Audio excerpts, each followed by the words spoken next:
Cher journal, ça fait tellement plaisir de t'écrire à nouveau. Ça fait maintenant 2 ans que je ne t'ai pas ouvert. Malgré cette absence, je peux t'assurer que je n'ai pas du tout baissé les bras. Je peux même te dire que tout a commencé pendant ces 2 années. Laisse-moi tout te raconter.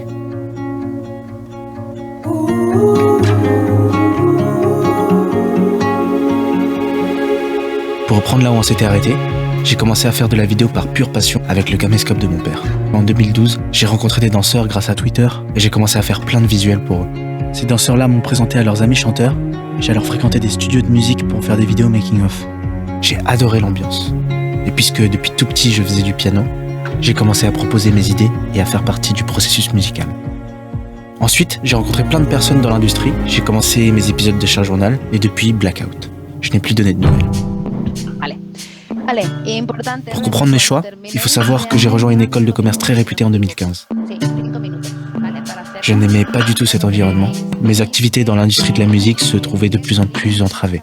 En janvier 2018, j'ai été contraint de devoir partir en échange universitaire à Amsterdam.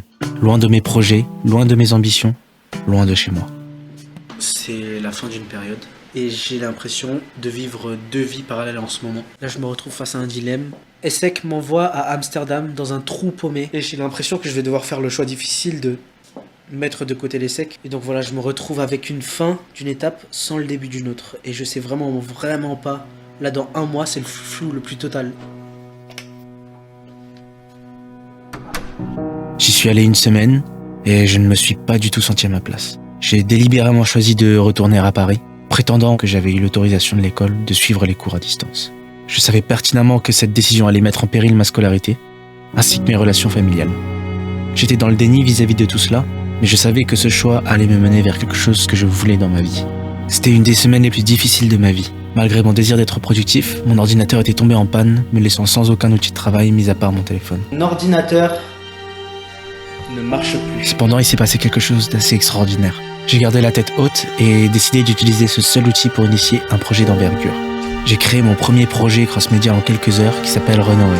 C'est un film de science-fiction d'1 heure, accompagné d'un EP pop électro de 8 titres. Puisque j'ai toujours mon téléphone, j'ai toujours accès à internet, que je ne peux pas gâcher ce temps-là, et je vais utiliser ce temps pour réfléchir peut-être à une nouvelle idée de court-métrage ou bien à une nouvelle idée... De février à juin 2018, je me suis mise à le tourner et à le produire avec plein de jeunes personnes de mon âge. On a mis la main à la poche et on a rassemblé 5 000 € pour louer du matériel professionnel et faire venir des acteurs depuis Londres. Hey, on est en train de préparer un casting, feuille de route avec tous les candidats, petit fond noir. Là c'est notre table de marbre. Qui va donner les répliques du coup pour le rôle, il fera ton meilleur ami sur la scène. Ouais. Ok. C'est ça. Non, Ok, donc là on vient de terminer une réunion avec l'acteur principal du film. Dans cette enveloppe, il y a une lettre pour démarcher une autorisation de tournage. Donc je vais vous montrer un peu ce qu'il y a. On tombe directement sur la lettre. Tout de suite après, on tombe sur le dossier de production du film que je suis en train de réaliser. Donc là, directement, il y a un petit pitch des personnages, un synopsis qui fait plusieurs pages avec des illustrations et à la fin, une note d'intention qui fait un peu plus d'1 page et demie et derrière les contacts. On est sur la pré-production du court-métrage. Il y a le script avec le découpage et là, il y a toute la liste des plans avec le planning. On est en train de récupérer des déchets pour le court-métrage qu'on est en train de préparer parce qu'on a envie de construire un vaisseau spatial.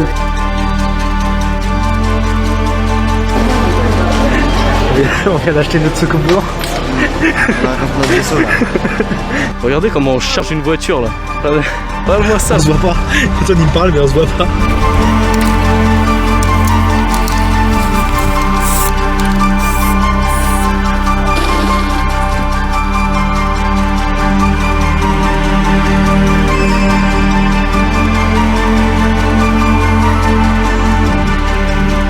On a passé 21 jours éprouvants de tournage non-stop.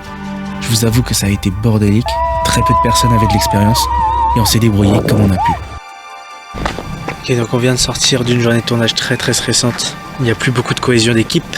Un bilan honnête sur ce qui se passe sur le tournage. Un bilan honnête sur ce qui se passe actuellement au tournage. En fait, là on est parti sur un tournage ambitieux de 16 jours avec 1 jour de repos. Une des journées les plus bourbières de ce début de tournage là. C'est complexe, on a différents groupes avec différentes personnalités et là le but ça va être de remotiver les troupes. Le budget il part très vite. Mais ça va le faire, ça va le faire. Impossible, impossible que le projet il tombe à l'eau. Impossible, mec. À la fin de ces 3 semaines de tournage, mon équipe m'en voulait d'avoir entrepris un projet plus grand que nous. J'ai accumulé beaucoup de frustration, n'ayant pas réalisé exactement ma vision initiale. Je n'avais pas le temps d'y réfléchir que j'étais déjà dans le train en direction d'Amsterdam pour passer mes examens. En vérité, je savais déjà que j'allais très sûrement être refusé au partiel. Par déni, j'y suis allé quand même. Mais la réalité m'a très vite rattrapé. Je reçois un appel d'un ami qui travaillait sur le projet et il m'incendie. Il me reproche l'irresponsabilité d'avoir conduit un tel projet. On se dispute, les minutes passent et il est alors trop tard pour me pointer aux examens. Quand on raccroche, je me retrouve alors seul, dans une ville inconnue, déscolarisé, rejeté par mes amis, potentiellement en grand conflit avec ma famille, et tout cela pour un projet qui avait échoué et dans lequel j'avais mis toutes mes économies. Je n'avais plus rien à perdre et j'ai alors décidé de tenter le tout pour le tout. J'ai préparé le peu de visuels et de sons à moitié fini que j'avais sur une clé USB, dans l'optique de la déposer dans la boîte aux lettres du studio de Martin Garrix à Amsterdam. Je m'étais imaginé en boucle cette scène dans ma tête, et m'y voilà comme par magie. Je me retrouve nez à nez devant Martin Garrix.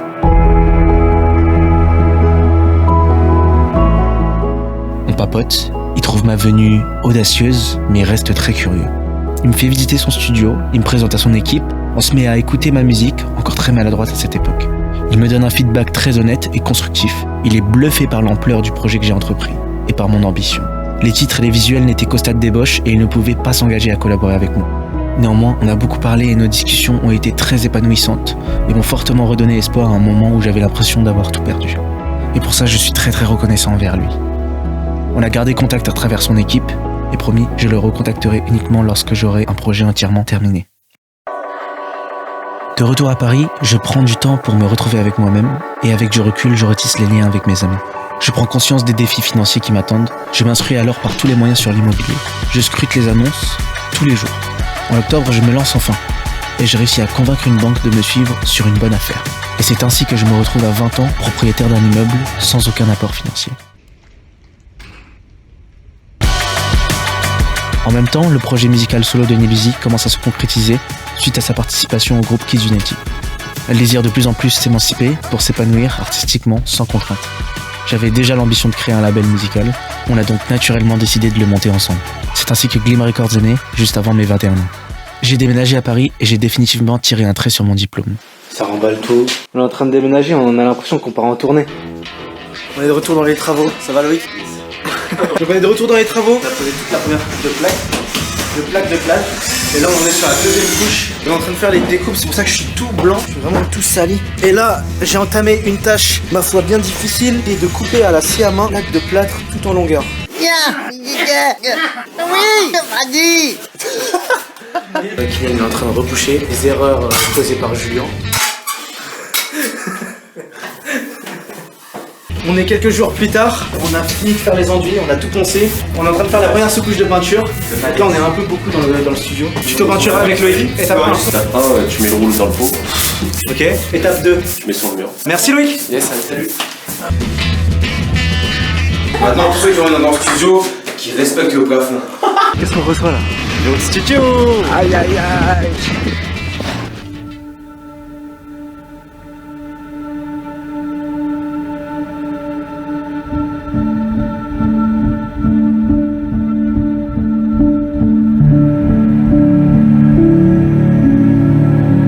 Un, deux, trois.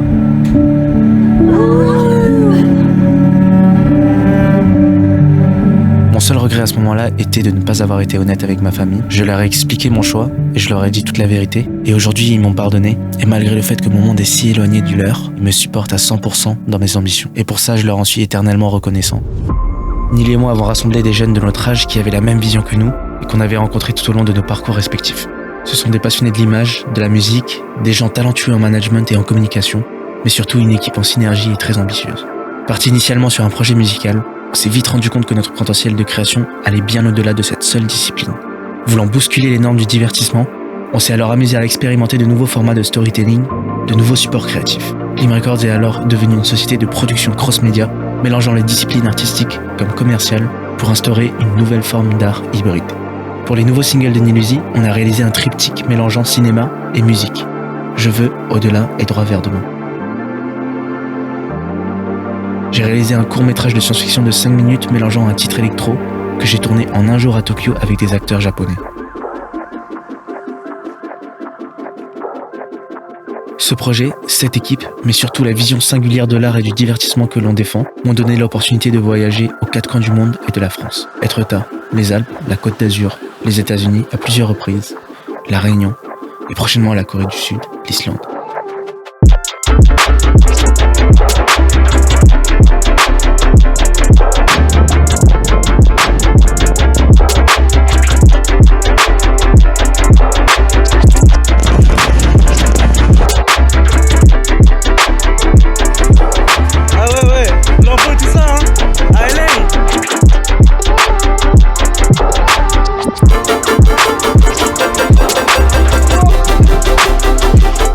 Un événement international de l'industrie de la musique, l'Amsterdam Dance Event.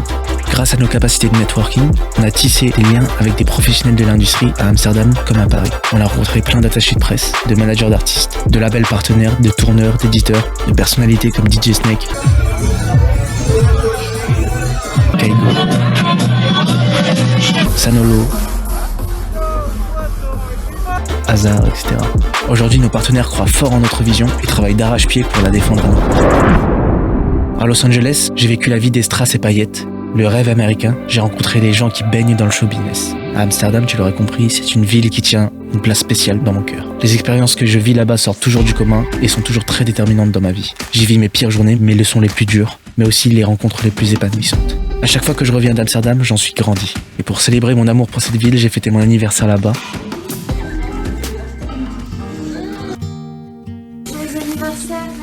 C'est le réveil de la mort avec une petite douceur dès le matin.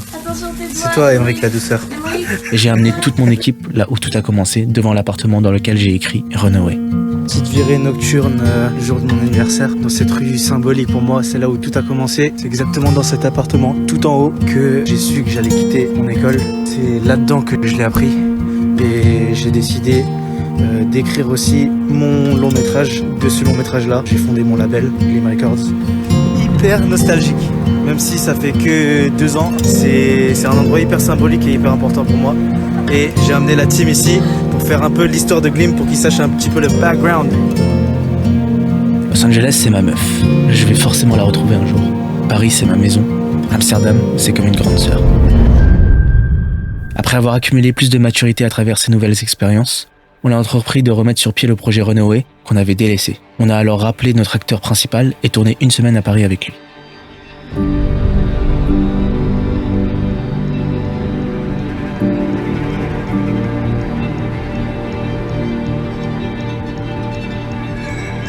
I'm here,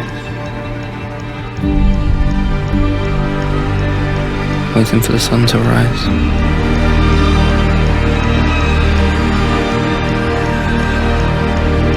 I witness a sky morphing from one colour to another. Purples, reds, blues. I've always wondered how the sky feels like up there. And today, I wish you for a second.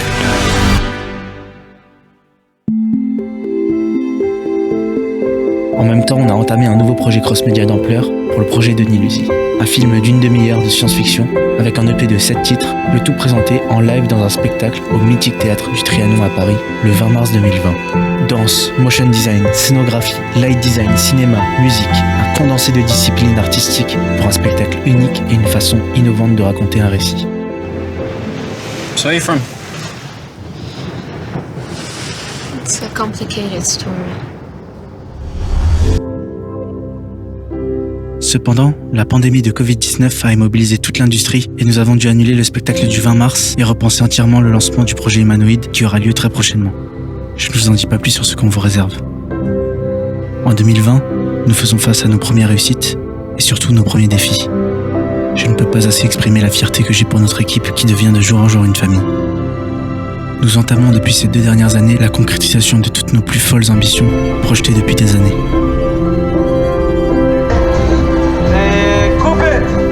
C'est une fin de tournage, félicitations!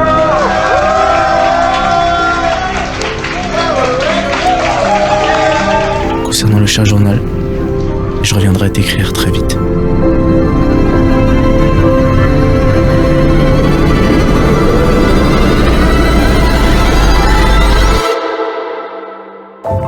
Merci à vous tous les lecteurs d'avoir suivi cet épisode de Cher Journal malgré les 2 ans d'absence. Je suis super heureux de vous retrouver. J'essaierai d'être là le plus possible. Comme vous avez compris, on prépare plein de belles choses. Donc n'hésitez pas à vous abonner et on se retrouve pour la suite.